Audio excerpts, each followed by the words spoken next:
New colour MT-15 version 2 BS7 বাইকটির দাম কত সেটা আজকের ভিডিওতে আমি আলোচনা করব। এই নিউ কালার ইয়ামা MT-15 ভার্সন 2 বাইকটির দাম কত চলতেছে। চলুন কথা না বাড়িয়ে ভিডিওর মূল টপিকে যাই এবং ভিডিওটি প্রথম থেকে শেষ পর্যন্ত ধৈর্য সহকারে আমরা সংক্ষিপ্ত আকারে দেখি। আসসালামু আলাইকুম guys, it's me Arman Sarwar. আজকের ভিডিওতে কোন ব্র্যান্ডের বাইকের সম্পর্কে কথা বলতে যাচ্ছি অলরেডি থাম্বনেল বা টাইটেল দেখে বুঝেই গেছেন, নতুন করে কি বলবো। তবে এখনো পর্যন্ত যারা আরমান সারওয়ার ইউটিউব চ্যানেলটি সাবস্ক্রাইব করেন নাই তারা অবশ্যই আরমান সারওয়ার ইউটিউব চ্যানেলটি সাবস্ক্রাইব করে ফেলবেন যেন পরবর্তী আপডেট নোটিফিকেশন পেয়ে যান।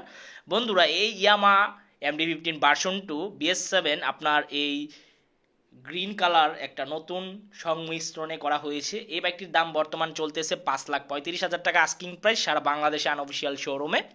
তো আপনারা অবশ্যই 5-6টি শোরুম যাচাই বাছাই করবেন। 5-6টি শোরুম যাচাই বাছাই করে যে শোরুম থেকে কম দামে বাইক কিনতে পারবেন বা যে শোরুম থেকে কম দামে মনে হয় আপনি বাইকটি ক্রয় করতে পারবেন সেটা আপনার অবশ্যই যাচাই করে তারপর বাইক ক্রয় করবেন। তবে যাচাই করতে হলে আপনার অবশ্যই 5-6টি শোরুম যাচাই করতে হবে। 5-6টি শোরুম যাচাই করলে তারপর আপনি বাইক ক্রয় করতে পারবেন।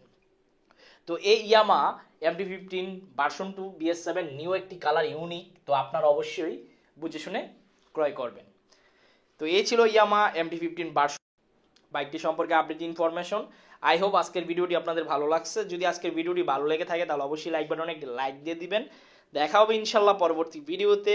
আর হ্যাঁ, যারা এখনো পর্যন্ত একটা জিনিস খেয়াল রাখেন নাই সেটা হচ্ছে ব্র্যান্ড নিউ বাইক ক্রয় করার সময় কিন্তু আপনারা অবশ্যই বাইকটির মধ্যে কোনো প্রকার ক্র্যাচ আছে কিনা সেটা আপনারা লক্ষ্য করবেন। এটা লক্ষ্য করে তারপর বাইক ক্রয় করবেন, কারণ যদি আপনার বাইকটির মধ্যে কোনো প্রকার স্পট বা কালার ক্র্যাচ বা দাগ থাকে, নতুন বাইক কিনে কী লাভ। এই জন্য আপনারা এগুলো লক্ষ্য রেখে তারপর বাইক ক্রয় করবেন।